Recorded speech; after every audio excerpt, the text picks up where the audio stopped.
ಎಂದು ನಾನು ಸಾಲ್ವ್ ಮಾಡ್ತಾ ಇದ್ದೀನಿ. ಓಕೆ, ಮೊದಲನೇ ಕ್ವೆಶ್ಚನ್, ಅತ್ಯಂತ ದೊಡ್ಡ ಹೂವು. ಅತ್ಯಂತ ದೊಡ್ಡ ಹೂವು ಒಂದನೇದು ಬರ್ತದ. ಅತ್ಯಂತ ದೊಡ್ಡ ಹೂವು ರಫ್ಲೇಶಿಯಾ. ರಫ್ಲೇಶಿಯಾ. ನೆಕ್ಸ್ಟ್ ಎರಡನೇ ಕ್ವೆಶ್ಚನ್ ಕೇಳಿದ್ದಾನೆ, ಅತ್ಯಂತ ಚಿಕ್ಕ ಹೂವು ಯಾವುದಂದ್ರೆ ಉಲ್ಫಿಯಾ. ಮೂರನೇ ಕ್ವೆಶ್ಚನ್, ಭೂಮಿಯು ಎಷ್ಟು ಭಾಗ ನೀರು ಆವರಿಸಿದೆ? ಭೂಮಿಯು ಎಷ್ಟು ಭಾಗ ನೀರು ಆವರಿಸಿದೆ? 3 ಭಾಗ ನೀರು ಆವರಿಸಿದೆ. 3 ಭಾಗ ನೀರು ಆವರಿಸಿದೆ, 1 ಭಾಗದಿಂದ ಮಣ್ಣಿನಿಂದ ಆವೃತವಾಗಿದೆ. ಅಥವಾ 3/4 ಭಾಗ ನೀರಿನಿಂದ ಕೂಡಿದ್ರೆ 1/4 ಭಾಗ ಭೂಮಿಯಿಂದ ಕೂಡಿರ್ತದ. ನೆಕ್ಸ್ಟ್ 4ನೇ ಕ್ವೆಶ್ಚನ್ ಇದೆ, ನೀರು ದ್ರವದಿಂದ ಅನಿಲ ಸ್ಥಿತಿಗೆ ಬರುವುದನ್ನ ಏನಂತೇಳಿ ಕರಿತೀವಿ? ನೀರು ದ್ರವದಿಂದ ಅನಿಲ ಸ್ಥಿತಿಗೆ ಬರ್ತಕ್ಕಂಥದನ್ನ ಆವೀಕರಣ ಅಂತೇಳಿ ಕರಿತೀವಿ. ಆವೀಕರಣ. 5ನೇ ಪ್ರಶ್ನೆ, ಭಾರತದಲ್ಲಿ ಅತಿ ಹೆಚ್ಚು ಮಳೆ ಬೀಳುವ ಪ್ರದೇಶ ಚಿರಾಪುಂಜಿ ಸಮೀಪದ ಮೌಸಿನ್ ರಾಮ್. ಮೌಸಿನ್ ರಾಮ್. ನೆಕ್ಸ್ಟ್ ಕ್ವೆಶ್ಚನ್ ಇದೆ, ಕರ್ನಾಟಕದಲ್ಲಿ ಅತಿ ಹೆಚ್ಚು ಮಳೆ ಬೀಳುವ ಪ್ರದೇಶ ನಮ್ಮ ಆಗುಂಬೆ.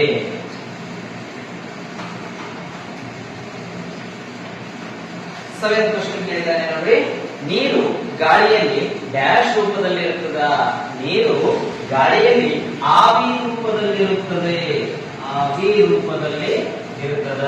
8ನೇ ಕ್ವೆಶ್ಚನ್, 8ನೇ ಪ್ರಶ್ನೆಯನ್ನ ಕೇಳಿದರೆ, ಜಲಾಶಯಗಳ ನೀರನ್ನು ಶುದ್ಧೀಕರಿಸಲು ಡ್ಯಾಶ್ ಸಾಕುತ್ತಾರೆ? ಜಲಾಶಯದಲ್ಲಿ ನೀರನ್ನ ಶುದ್ಧೀಕರಣ ಮಾಡಬೇಕಾದ್ರೆ ಮೀನುಗಳನ್ನ ಸಾಕ್ತಾರೆ. ಮೀನು.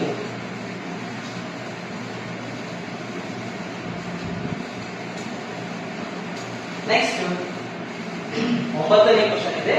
ಪ್ರಶ್ನೆ ಈ ರೀತಿ ಇದೆ, ಎ ಜೀವಸತ್ವ ಕೊರತೆಯಿಂದ ಬರ್ತಕ್ಕಂಥ ರೋಗ ಯಾವುದು? ಎ ಜೀವಸತ್ವದಿಂದ ಇರುಳುಗಣ್ಣು. ಇರುಳುಗಣ್ಣು. 10ನೇ ಕ್ವೆಶ್ಚನ್, 10ನೇ ಪ್ರಶ್ನೆಯನ್ನ ಕೇಳಿದರೆ, ಬಿ ಜೀವಸತ್ವದ ಕೊರತೆಯಿಂದ ಬರ್ತಕ್ಕಂಥ ರೋಗ ಹೆಸರು ಹೇಳ್ತದ? B berry berry. ಸಿಂಪಲ್ ಆಗಿ ನೆನಪಿಟ್ಕೋಬೇಕು, ಬಿ ಬೆರಿ ಬೆರಿ. ನೆಕ್ಸ್ಟ್ 11ನೇ ಪ್ರಶ್ನೆ ಕೇಳಿದ್ದಾನೆ, ಸಿ ಕೊರತೆಯಿಂದ, ಸಿ ಜೀವಸತ್ವದ ಕೊರತೆಯಿಂದ ಬರ್ತಕ್ಕಂಥ ರೋಗ ಸ್ಕರ್ವಿ. ಸ್ಕರ್ವಿ ಅಂತಕ್ಕಂಥದ್ದು ಸಿ ಜೀವಸತ್ವದ ಕೊರತೆಯಿಂದ ರೋಗ ಬರ್ತದ.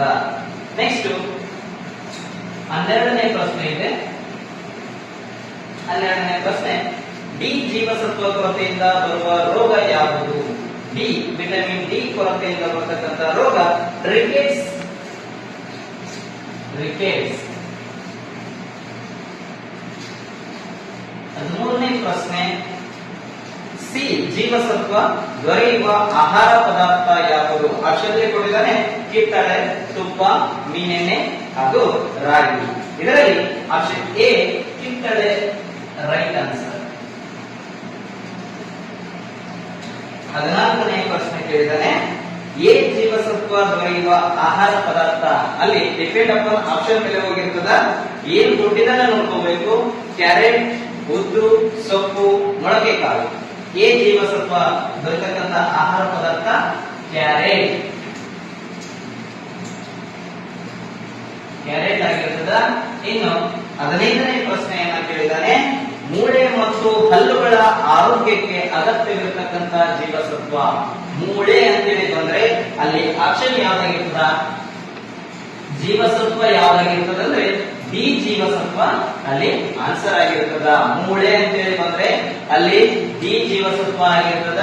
ನೆಕ್ಸ್ಟ್ 16ನೇ ಪ್ರಶ್ನೆ ಅದೇ ತರನಾಗಿ ಕೇಳಿದಾರೆ ನೋಡ್ರಿ, ಹಲ್ಲು ಮತ್ತು ಒಸಡಿನ ಆರೋಗ್ಯಕ್ಕೆ. ಒಸಡು ಅಂತೇಳಿ ಬಂದ್ರೆ ಅಲ್ಲಿ ಜೀವಸತ್ವದ ಕೊರತೆ ಉಂಟಾಗಿರ್ತದ. ಸ್ಕರ್ವಿ ಅಂತಕ್ಕಂಥದ್ದು ಬರ್ತದ. ವಿಟಮಿನ್ ಸಿ ಜೀವಸತ್ವ ಸಿ ಕೊರತೆಯಿಂದ ಬರ್ತದ. ಹಲ್ಲು ಮತ್ತು ಒಸಡಿನ ಆರೋಗ್ಯಕ್ಕೆ ಅಗತ್ಯವಾದ ಜೀವಸತ್ವ ಆಗಿರ್ತದ.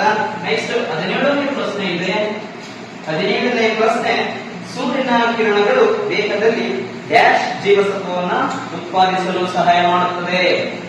ಸೂರ್ಯನ ಕಿರಣಗಳಿಂದ ಬಂದಿರತಕ್ಕಂಥದ್ದು ಯಾವುದು? ಡಿ ಜೀವಸತ್ವ. ಇದರಿಂದ ಸೂರ್ಯನ ಕಿರಣಗಳು ದೇಹದಲ್ಲಿ ಡಿ ಜೀವಸತ್ವವನ್ನು ಉತ್ಪಾದಿಸಲು ಸಹಾಯ ಮಾಡುತ್ತದ. ನೆಕ್ಸ್ಟ್ 18ನೇ ಪ್ರಶ್ನೆಯನ್ನ ಕೇಳಿದಾನೆ. 18ನೇ ಪ್ರಶ್ನೆ ಈ ರೀತಿ ಇದೆ, ಅಯೋಡಿನ್ ಲವಣದ ಕೊರತೆಯಿಂದ ಬರುವ ರೋಗ. ಅಯೋಡಿನ್ ಇಂದ ಬರ್ತಕ್ಕಂತ ರೋಗ ಗಳಗಂಡ ರೋಗ ಬರ್ತದ.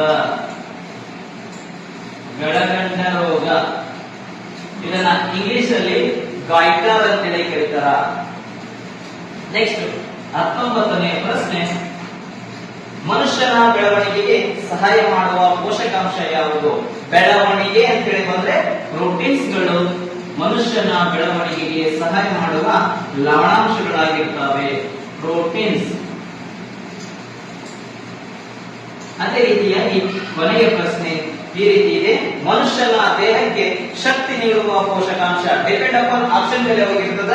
ಆಪ್ಷನ್ ಕೊಟ್ಟಿದ್ದಾನೆ, ಕೊಬ್ಬು, ಖನಿಜಗಳು, ನೀರು, ಜೀವಸತ್ವ. ಇದರಲ್ಲಿ ಕೊಟ್ಟಿರ್ತಕ್ಕಂಥ ಆಪ್ಷನ್ ಅಲ್ಲಿ ಆನ್ಸರ್ ಇದೆ ಕೊಬ್ಬು. ಅದು ಏನಾದ್ರೂ ಬಿಟ್ರೆ ಇನ್ನು ಯಾವುದು ಬರ್ತದಂದ್ರೆ ದೇಹಕ್ಕೆ ಶಕ್ತಿ ನೀಡತಕ್ಕಂಥ ಪೋಷಕಾಂಶ ಅಂದ್ರೆ ಕಾರ್ಬೋಹೈಡ್ರೇಟ್ಸ್. ಇದನ್ನು ಸಹ ದೇಹಕ್ಕೆ ಶಕ್ತಿ ನೀಡತಕ್ಕಂಥ ಪೋಷಕಾಂಶ ಆಗಿದೆ. ಆದ್ರೆ ಆಪ್ಷನ್ ಅಲ್ಲಿ ಕೊಟ್ಟಿದ್ದಾರೆ ಕೊಬ್ಬು ಮತ್ತ ಖನಿಜಗಳು, ನೀರು, ಜೀವಸತ್ವ. ಈ ಇರ್ತಕ್ಕಂಥ 4 ಆಪ್ಷನ್ ಅಲ್ಲಿ ಕೊಬ್ಬು ರೈಟ್ ಆನ್ಸರ್ ಆಗಿರ್ತದ. Thank you.